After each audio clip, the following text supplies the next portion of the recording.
Hola amigos, ¿qué tal? Soy el doctor Juan Carlos Amamé. He aprendido sobre el cáncer y además también de la página también de doctor Juan Carlos Amamé. Y quería comentarles o hablar sobre algunos estudios últimos que han salido, pero netamente ya de la parte de tratamiento. Me refiero al tema del COVID. Hace unos días subí una información sobre los últimos estudios que estaban hablando sobre el nuevo coronavirus, pero tenía pendiente conversar y hacer un resumen sobre la parte de tratamiento, la parte terapéutica, de la cual se ha hablado muchísimo en estos últimos meses, pero sin embargo información valedera y válida hay poca. Y lo que voy a tratar de hacer en estos 2 minutos es resumirla y poder presentársela para que ustedes tengan una información bastante adecuada.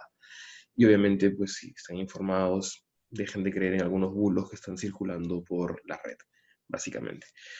Bueno, aquí empezamos directamente hablando de que conocemos y entendemos ahora de que la enfermedad llamada COVID, generada por el SARS-CoV-2 o nuevo coronavirus, tiene 3 etapas.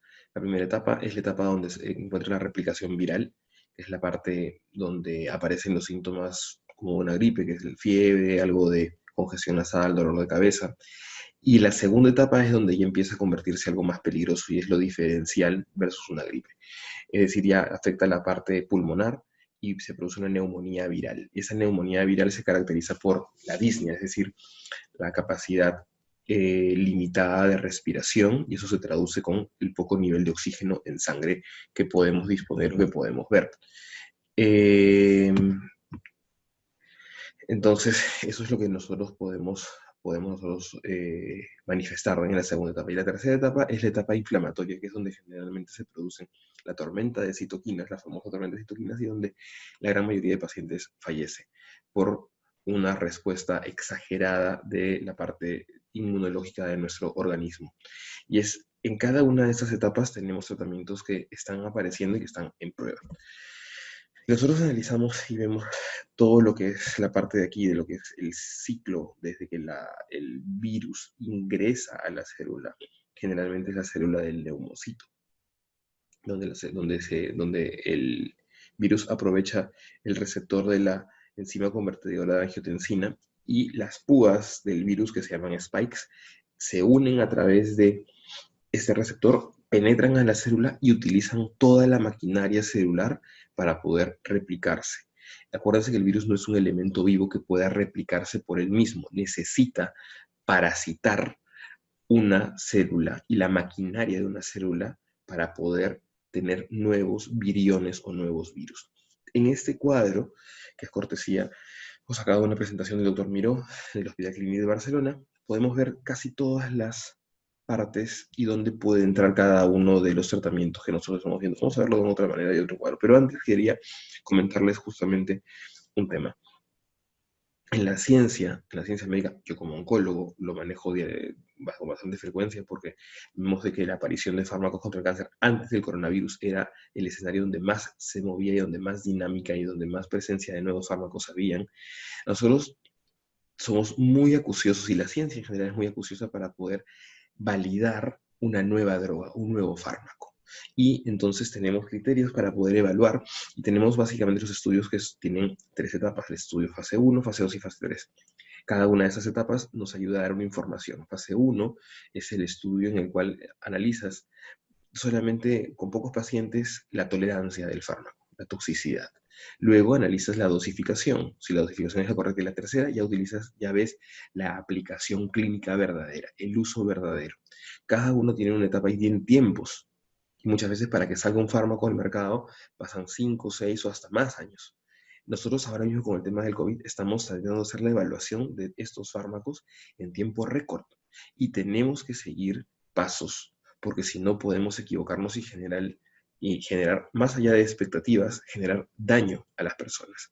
Y eso justamente es una editorial que salió en el New England Journal, en una revista muy conocida hace un mes aproximadamente, y hablaba que la salud de los individual de cada paciente y la salud pública tiene que básicamente basarse en ensayos clínicos que tengan la mayor cantidad de fiabilidad dentro de las características que tenemos, porque es cierto que estamos haciendo ensayos clínicos en tiempo récord, como vamos a poder ver. Otra cosa que es importante es un artículo muy interesante, una carta de editor que salió publicada aquí en Perú, en Acta Médica Peruana, ha salido hace pocas semanas, y en la cual hablaban sobre las recomendaciones que dio el Ministerio de Sanidad, el Ministerio de Salud de nuestro país, de Perú, pero sin embargo utiliza argumentos que son bastante comunes, ¿no? En el sentido de que, oye, es inhumano no darle nada al paciente, dale algo, ¿no? Oye, estos medicamentos se han usado por toda la vida en otras indicaciones, pero a ver cómo se utilizan ahora. Como se han utilizado en otras cosas, también seguramente ya tienen un perfil de seguridad también para el tema del COVID. Oye, si no funciona, bueno, no se pierde nada, se intentó, ¿no? Y el tema de los ensayos clínicos, oye, sí, es interesante, pero no tenemos tiempo. Muy bien, todos esos argumentos que son válidos en ciencia, tenemos que hacerlos paso a paso. Va a sonar anacrónico, quizás pueda sonar duro, pero tenemos que hacerlos paso a paso. Estamos intentando que cada paso que antes podía durar años, dure menos tiempo, pero tenemos que tener información valedera, porque si no podemos equivocarnos. Y en ciencia tratamos de minimizar el factor error.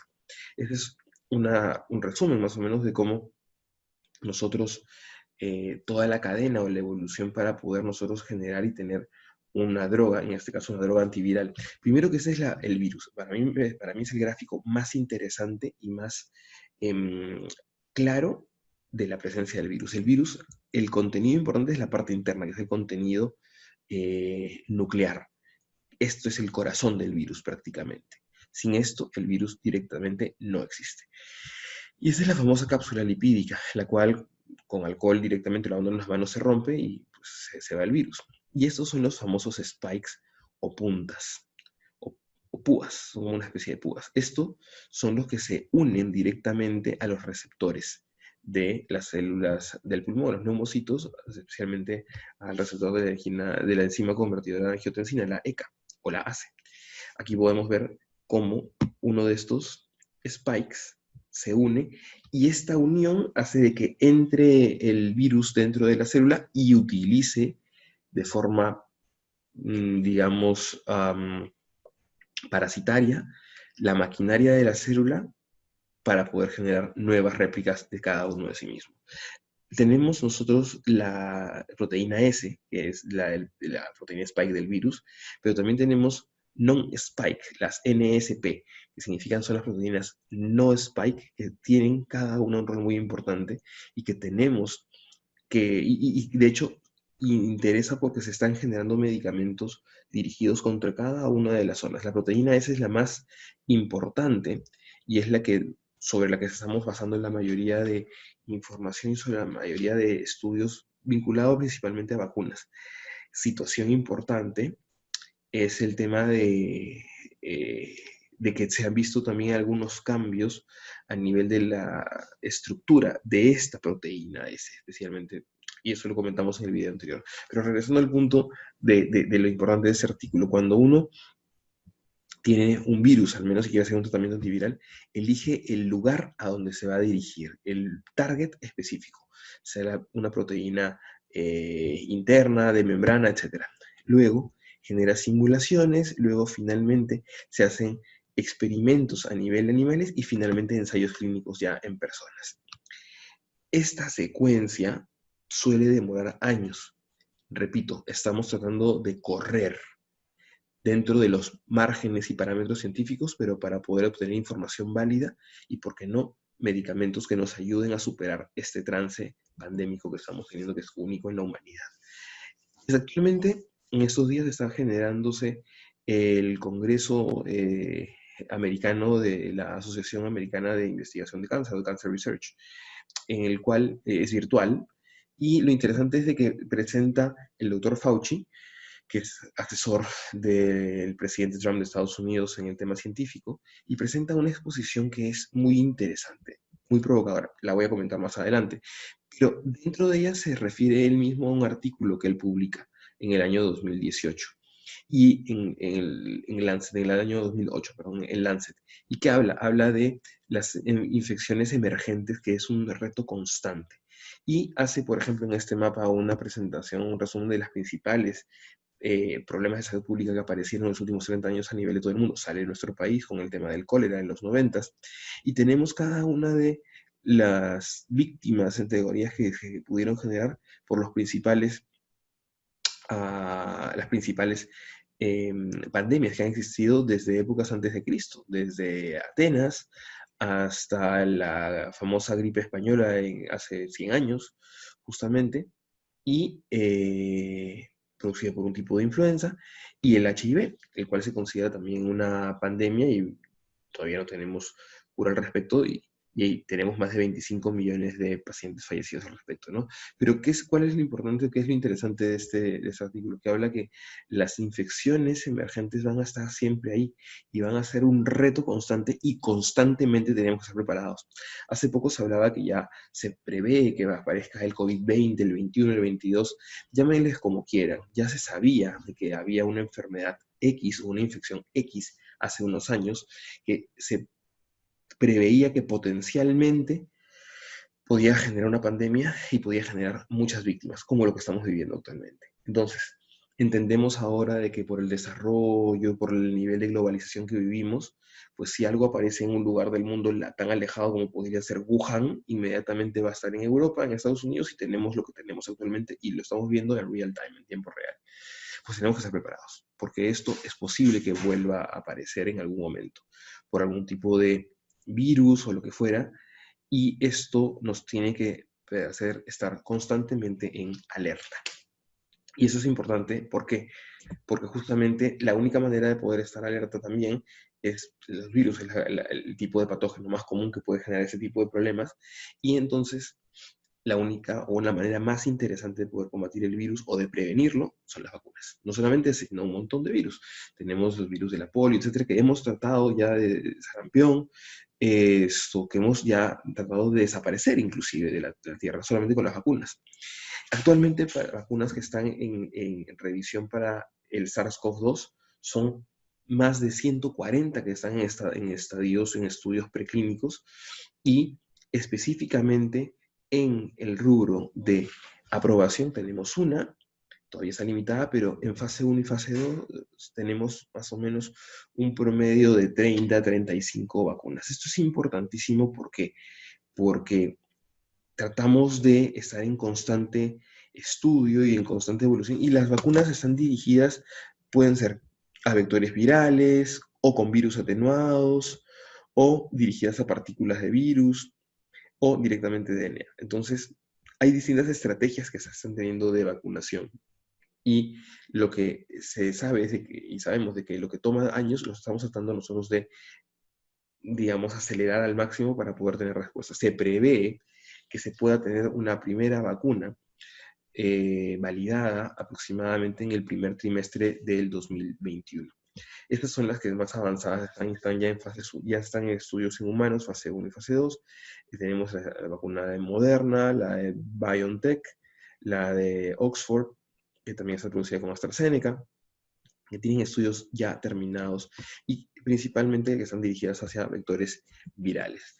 China también ya tiene una que se está empleando, que ya le está empezando a aplicar, y esto hablamos de información de más o menos hace un par de semanas atrás. Pero este es un artículo que salió justamente hace un par de días y habla de la vacuna ChAdOx1, o también llamada la vacuna AZD1222. Es una vacuna generada por el grupo de Oxford COVID Vaccine, que está asociado a una industria farmacéutica como AstraZeneca, y lo que genera es, en este estudio que ya ha sido publicado, ya con más de 1.200 personas, ya resultados importantes. Y los resultados en esta fase 1 lo que nos están diciendo básicamente es el nivel de tolerancia. Se utiliza en este estudio que fue generado en Reino Unido un adenovirus de chimpancés que ha sido atenuado y ha sido modificado para justamente atacar la proteína S, la proteína spike del coronavirus. Recordemos lo que habíamos dicho, el coronavirus tiene en su membrana varios pinchos, varias puntitas, varias púas o spikes, y lo que estamos tratando de hacer es dirigirnos hacia esa vacuna, está dirigido hacia esas zonas, esa molécula, de modo que si atacamos no va a poder pegarse el virus y por ende no va a generar ningún tipo de enfermedad posterior. ¿Cómo estamos dándole nosotros de esta manera estos adenovirus atenuados, que son de adenovirus de chimpancés, atenuados a las personas en 2 dosis, una dosis al inicio, el día 1, y otra dosis al día 28, y se ha visto de que ya se generan anticuerpos. ¿Qué son los anticuerpos? Son armas, digamos, internas que genera la inmunidad propia, que reconocen alguna de las partes de algún patógeno y lo atacan directamente. En este caso, van a reconocer la proteína S. Es decir, imagínense un ejército de élite que tenemos en nuestro organismo y le dicen, miren, ¿saben qué, señores? Esto tenemos que atacar. Esta parte que se llama proteína S. ¿La ven? ¿La ven? ¿La ven? Ok, la conocen muy bien. Esto tenemos que atacarlo y lo vamos a atacar de tal manera. Correcto, muy bien. Si lo ven, lo atacan. Y cuando ingresa al organismo esa partícula, la destrozan o directamente impiden que no se pueda generar el efecto. Y esto es lo que vamos a trabajar. Ahora lo que se está trabajando, esta es la vacuna, y los resultados son muy interesantes y muy promisorios. Básicamente porque el primer objetivo era ver la toxicidad, y se ha visto de que reacciones locales y reacciones sistémicas en verdad son casi nulas, que se pueden controlar solamente con 2 pastillas de paracetamol de 500 miligramos. Hablamos de algo de dolor, no tanto de hinchazón, pero y genera algo de dolor de cabeza y de cefalea perdón, dolor de cabeza y de fatiga. Básicamente es lo que va a generar como efecto secundario esto. Pero lo interesante, se ha visto que una vez puesta esta vacuna, la primera y la segunda dosis, generan ya la inmunidad necesaria, anticuerpos necesarios, como si hubieras tú mismo pasado la enfermedad. Eso es lo interesante, esos son datos todavía preliminares, porque el objetivo de esto era ver perfil de seguridad y se logró ver, y por ende se está corriendo ahora la siguiente etapa. Ese estudio está en ongoing y se calcula aproximadamente que a fin de año tengamos resultados mucho más interesantes y adecuados ya en un fase 3, y por ende quizás el próximo año, inicios, ya tengamos la vacuna ya en cantidades de producción para poder ayudar a todo el mundo. Esa es una de ellas, pero es una de las que está más avanzada. Regresamos al punto y al gráfico inicial. Vemos nosotros aquí que tenemos la primera etapa, donde tienen un rol los antivirales, bueno, las vacunas obviamente es la etapa previa, que es para prevenir, antivirales y algunos otros fármacos que vamos a ir relatando. Importante hablar del tema de COVID, pero de los criterios de severidad de COVID. Los criterios de severidad de COVID se manifiestan generalmente cuando el paciente ya está a partir del 6º o 7º día y presenta falta de aire, ahogo. Va a presentar más de 30 respiraciones por minuto, lo normal es alrededor de 12 a 15, saturación de oxígeno, el nivel de oxígeno en sangre menos del 92%, lo normal es tener más del 95%, y el PAFI, que es una correlación entre el oxígeno que está entre el oxígeno que nosotros podemos tener internamente, básicamente, menos de 300. Entonces, si eso se acompaña de un esfuerzo respiratorio intenso, el uso de tirajes, que tú tienes que usar musculatura accesoria para poder respirar, es una hipoxemia refractaria, que es decir, que le pones tratamiento con oxígeno y no responde, empieza a retener CO2 y por ende empieza a quedarse algo mareado o confuso por una encefalopatía, son criterios para intubar. Tenemos también criterios de imágenes, como pueden ver este artículo que sale, el artículo de Lee, que salió a inicios de la pandemia en marzo, y en el cual daba un score de severidad. En este caso es un paciente real, tiene un score de 2, por ende tiene una severidad de un 26 a 50%, solamente viéndola por tomografía, porque la tomografía es mucho más específica que la radiografía en todos los sentidos, pero también en el tema de COVID, y es para ayuda para hacer diagnósticos, incluso en pacientes asintomáticos. Es un panorama global de gran parte de los fármacos que se han empleado, se han dicho, o hay algún artículo científico o de prensa alrededor de estos fármacos. 2 son los que han demostrado uso, el remdesivir y la dexametasona. El remdesivir como un antiviral, especialmente para pacientes que tienen cierto grado de severidad, y la dexametasona especialmente para pacientes que están en cuidados intensivos y tienen un COVID severo. No se puede emplear en pacientes que tienen un COVID leve. Vamos a verlo más adelante. El New York Times tiene una página muy interesante, sugiero que la vean, sobre todo por el tema de vacunas y también de fármacos que están actualmente en carrera. Hablamos a casi de 19 tratamientos que están, digamos, que se han analizado, y ellos mismos lo valoran de acuerdo a la validez que se tiene, ¿no? Entonces tenemos, por ejemplo, que está validado la posición prona, que es estar boca abajo en esos pacientes que están en cuidados intensivos, los ventiladores mecánicos, se tiene evidencia adecuada con el remdesivir, la dexametasona, como habíamos comentado, y hay varias terapias tentativas, y hay algunas que se han descartado totalmente porque no funcionaron, como el opinavir y ritonavir, que funcionaba en el HIV, la hidroxicloroquina, que fue muy utilizada y fue muy renombrada, y bueno, ni qué decir pues de cosas ya de leyendas urbanas, como voy a hacer el tema del uso de lejía y demás cosas que también comentaremos un poquito. Hablamos del remdesivir. El remdesivir es un antiviral. El estudio se basa en un estudio publicado hace unas semanas. El estudio es el ACTT-1. Hablan de 1060 pacientes que fueron analizados entre febrero y abril de este año, y eran adultos que tenían COVID-19 confirmado por PCR. Tenían al menos un criterio de inclusión de una respiración, de una infección respiratoria baja, es decir, pulmonar, o tenían infiltrados o parches de infiltración a nivel de las radiografías en los pulmones, saturación menos del 94% en aire ambiente, necesidad de oxígeno adicional o ventilación mecánica, o de membrana extracorpórea, pero no entraban aquellos que habían hecho fallo renal o fallo hepático. Dos grupos. A estos pacientes, los 2063 pacientes, se les dividió. A un grupo recibían placebo y otro el remdesivir, una dosis de carga del día 1, y luego a partir de ahí, 9 días siguientes, hasta completar 10 días. El principal endpoint era el tiempo de la recuperación. Bueno, pues se vio que aquellos pacientes que recibían remdesivir tenían una mediana de recuperación de 11 días versus aquellos que no lo recibían. Y la mortalidad también se reducía. Los que recibían remdesivir tenían 7% de posibilidades de fallecer versus 12%. Son números aparentemente pequeños, pero esto es uno de los principales estudios y el primer estudio que me da respuesta con un estudio de largo número de pacientes. Y esto ha hecho de que nosotros después veamos que se valide directamente el uso del remdesivir tanto por la FDA, por la EMA. Si analizamos subgrupos, que esto es importantísimo en este forest plot, así se llama este gráfico, vemos que la mayoría de pacientes eran norteamericanos y funcionaba. Así está, los puntitos hacia la derecha funciona. Si está a la izquierda no funciona. Más aparentemente funcionaba en raza blanca.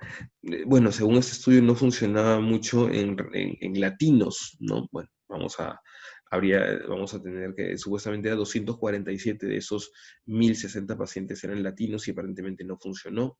Lo dejo por ahí. Funciona mejor en pacientes jóvenes. Bueno, también es un sesgo porque casi cualquier tratamiento, los pacientes jóvenes teóricamente hacen COVID menos severos. Importante que se ve que el beneficio es principalmente para las personas que recibían oxígeno, no necesariamente en UCI, pero pacientes que recibían oxígeno es donde mayor beneficio se veía, porque si no necesitaban oxígeno, no funcionaba. Entonces, ¿esto por qué lo menciono? Porque, ya te han diagnosticado COVID, imagínate, si fuera rápido tienes COVID. El remdesivir, quiero conseguirlo ahora mismo. No, calma. La mayoría de veces vas a presentar un COVID leve, que es como una gripe nada más. Antialérgicos, ibuprofeno, paracetamol, y ya está. Si tuvieras un empeoramiento a partir del día 7, 8, 9, y tuvieras algún problema que necesitas oxígeno, aquí sí funciona el remdesivir.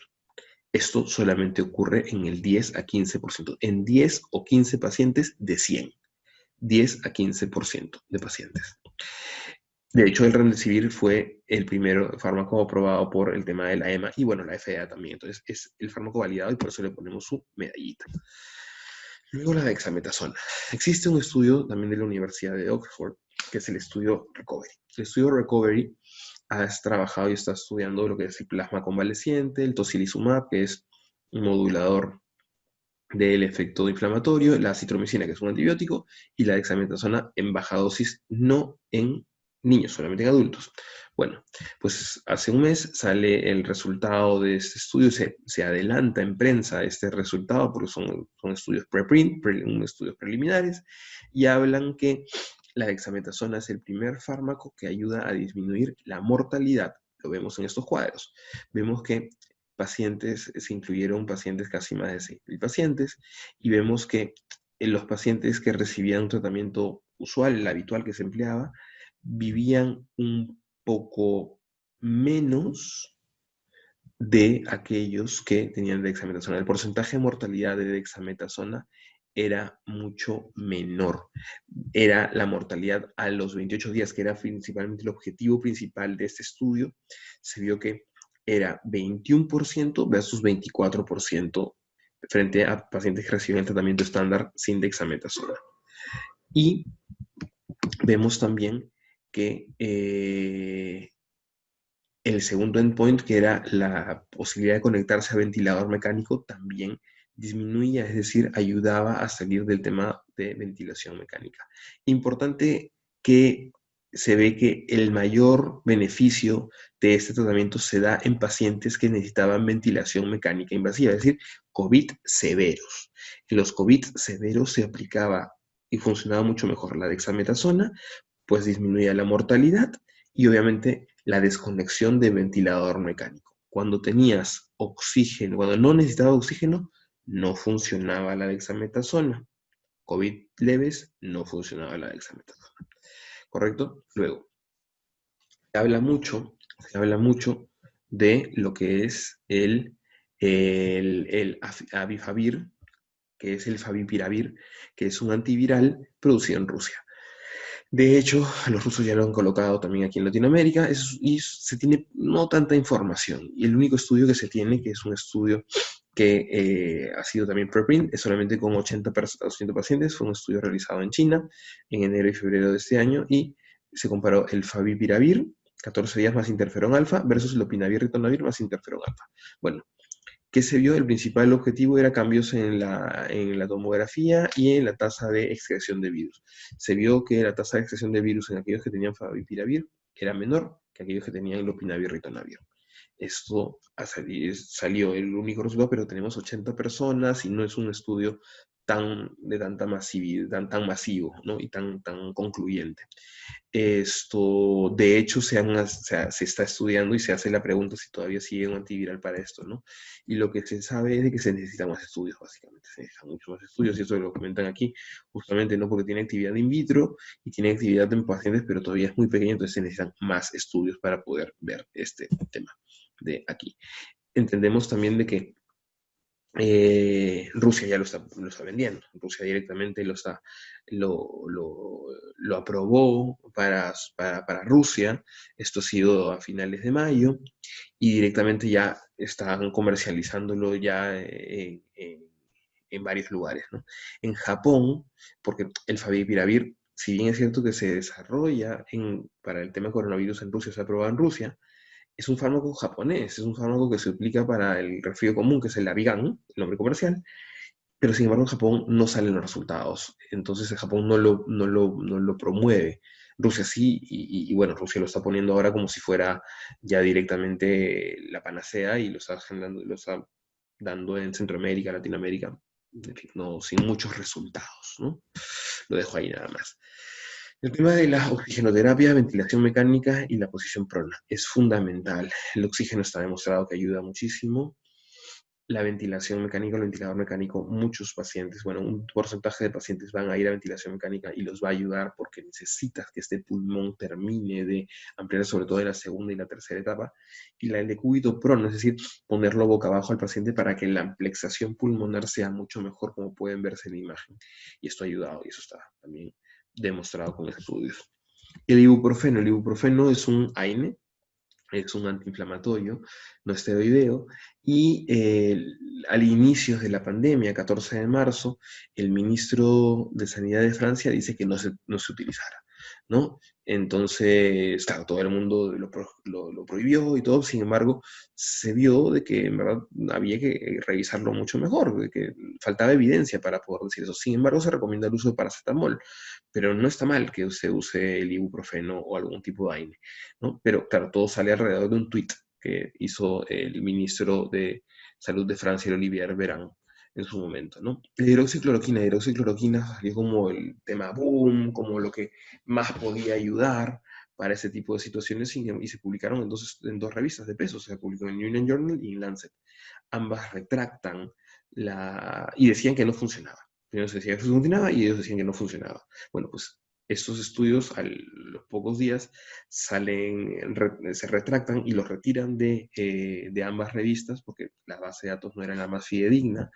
Pero luego han salido resultados del estudio Recovery, en el cual hablaban y comparaban pacientes que reciben hidroxicloroquina versus pacientes que tenían tratamiento estándar y veían el tema de la mortalidad a los 28 días. Finalmente, no se ve diferencia y por ende la FDA le retira el beneficio que tenía la hidroxicloroquina hace un mes aproximadamente. Por ende, se ha demostrado que no funciona en temas de mortalidad en pacientes y tampoco funciona en pacientes que están hospitalizados con temas no graves, también con un artículo que ha salido hace un mes en el New England Journal. Y adicionalmente también en pacientes no hospitalizados, eso es un estudio que salió en Annals of Internal Medicine la semana pasada, tampoco ayuda. Quiere decir que la hidroxicloroquina en todos los escenarios, en el COVID severo, para disminuir mortalidad, en el COVID intermedio, que necesita oxígeno, y en el COVID leve, no tiene uso ni empleo. Así salgan presidentes de países muy importantes a decir que sí funciona. Warfarina. La warfarina es un anticoagulante derivado de los cumarínicos. Esto venía del veneno que se usa para ratas y lo que generaba en estas ratas era sangrados. Las ratas se morían desangradas. Se vio después de que ayudaba para poder anticoagular a algunos pacientes que tenían algún tipo de problema cardíaco, como puede ser la fibrilación auricular, y evitaba la generación de coágulos, pero tiene que regularse muy correctamente.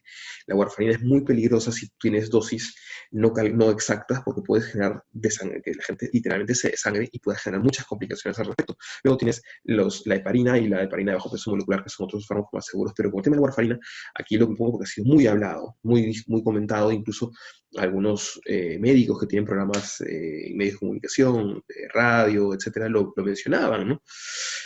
Y mencionaban cosas tan a la ligera como que, oye, no va a pasar nada si tomas 7 días de warfarina, ¿no?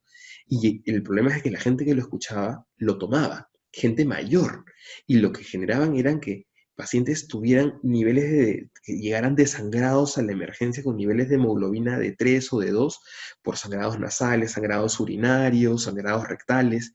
Era increíble, la verdad. Entonces lo traigo aquí a colación porque la warfarina hay que usarla con mucho cuidado, solamente para patología cardíaca y tienes que consultarlo con tu médico. ¿Tienen un rol los anticoagulantes en el tema del COVID? Tienen un rol, pero algunos de ellos. Y esto no es para uso público, esto no es para que tú vas y te compras un desenfriolito. No, esto tiene que estar regulado por un médico y no se puede usar de forma indiscriminada. No lo usen si es que un médico certificado lo prescribe.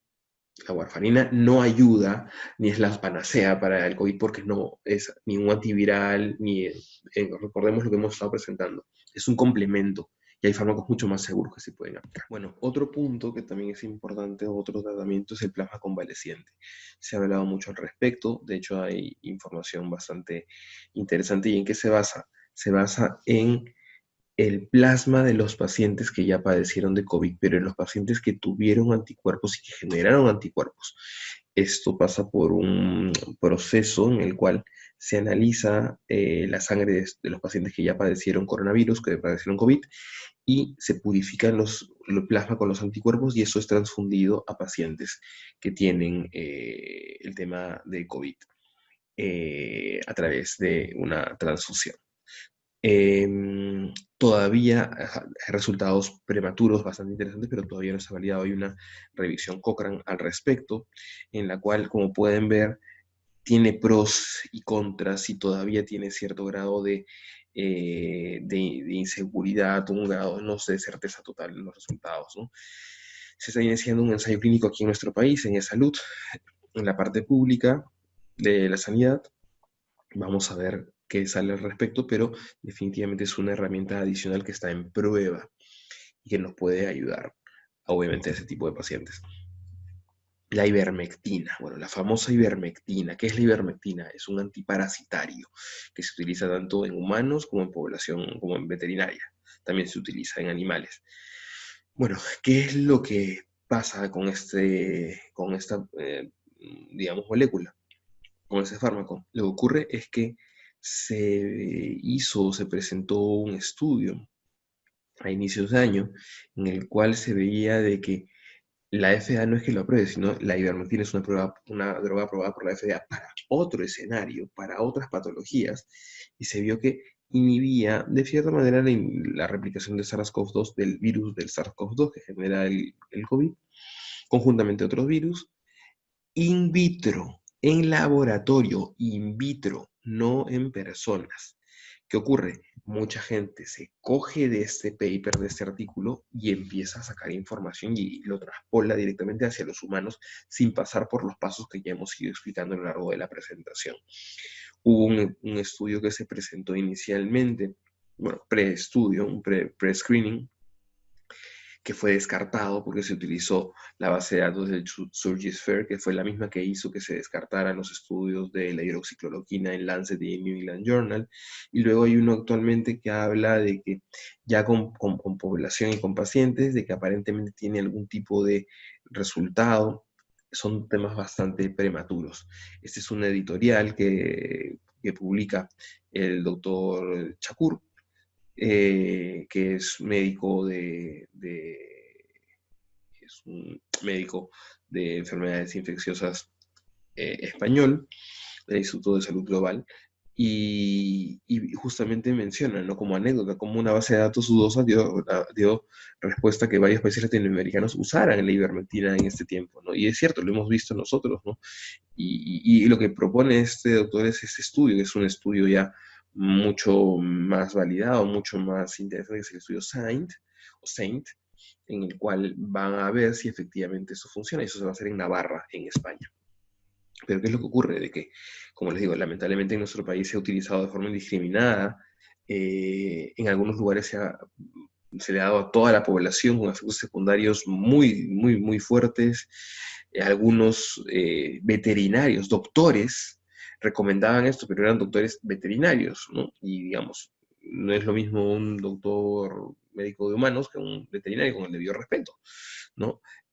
O complicaciones como esta, que esto es real, ¿no? Pacientes que administraban profilácticamente, sí, preventivamente la ivermectina para evitar contagiarse,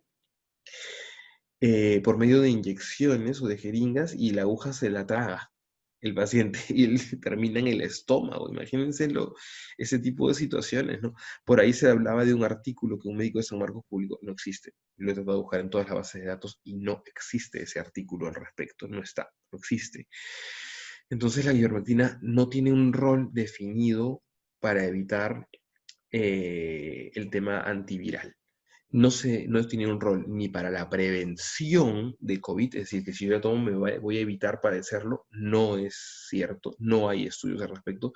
Y si yo tengo un COVID y tomo ivermectina, significa que voy a impedir o voy a evitar generar un COVID severo o voy a disminuir mi tiempo de enfermedad. Tampoco hay estudios al respecto.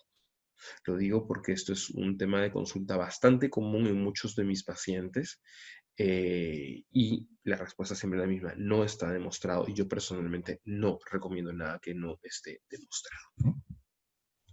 Y justamente lo que decíamos, ¿no? O sea, así es un medicamento que ha sido efectivo netamente in vitro, ¿no? Y bueno, salen en las redes sociales pues un montón de cosas, ¿no? Que finalmente esto es algo totalmente engañoso.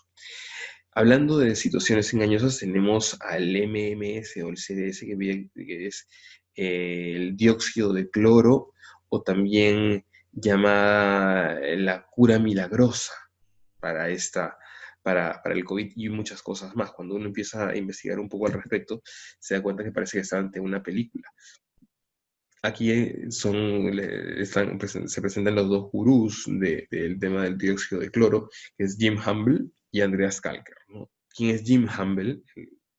La persona de la izquierda es un ex cienciólogo de la cienciología, ustedes conocen que habla de esta secta, y que fundó y creó su propia iglesia, ¿no? Y él es obispo de la Iglesia de la Salud y Sanación Génesis 2, y él mismo se ha autoproclamado que viene procedente de la galaxia de Andrómeda. Y él crea el MMS, o suplemento mineral milagroso. ¿Y qué es el MMS, o el famoso suplemento mineral milagroso? Es simplemente lejía diluida. Es hipoclorito de sodio al 28% diluido en agua destilada. Básicamente, es lejía. No hay más. Andreas Kalker es un economista que aprende mucho de Jim Humble y crea una variante del MMS y la denomina CDS, ¿no? O dióxido de cloro. Es un autoproclamado científico y doctor no en medicina, no es médico, sino tiene un doctorado en biofísica natural y medicina alternativa por una pseudo universidad que existe en España y obviamente es una persona de antivacunas. Con todo este historial, con todo este currículum de ambos personajes, podemos decir que claramente ya lo que ellos sugieran entra en duda directamente, ¿no? Entonces lo traigo para que no caigan en las fake news, no caigan al respecto de esto porque no hay ningún tipo de medicación sanadora ni milagrosa que pueda impedir que te contagies del COVID o que pueda impedir o pueda hacer que tengas un COVID mucho más leve y mucho más, um, digamos, suave. Saliendo del tema de las leyendas, regreso al tema científico. La foto desde el doctor Fauci, que comentábamos, Tony Fauci, como él se presenta, que hizo una excelente presentación antes de ayer. Hablaba de que las infecciones de coronavirus que son más allá, que son mucho más que un solo resfriado, pero ya vinculado al tema oncológico. Hay una editorial de hace un mes en el cual habla del COVID-19 de cáncer y ¿qué se está viendo? Está viendo que hay un exceso de muertes generadas no por el tema de COVID y de cáncer, sino como consecuencia del COVID. Pacientes que a consecuencia del COVID están dilatando su tratamiento, no lo están recibiendo, no están siendo operados o no están siendo diagnosticados adecuadamente. Todos estos pacientes finalmente son muertes que se están generando no directamente por COVID, sino a consecuencia de. Y de hecho se está preveyendo que en los próximos 10 años tengamos muchos más pacientes con cáncer de colon, recto y de mama, incluso por el tema de la dilatación de lo que son los chequeos preventivos. Esto es una realidad y eso es algo que se está enfrentando en la oncología y se va a enfrentar la oncología.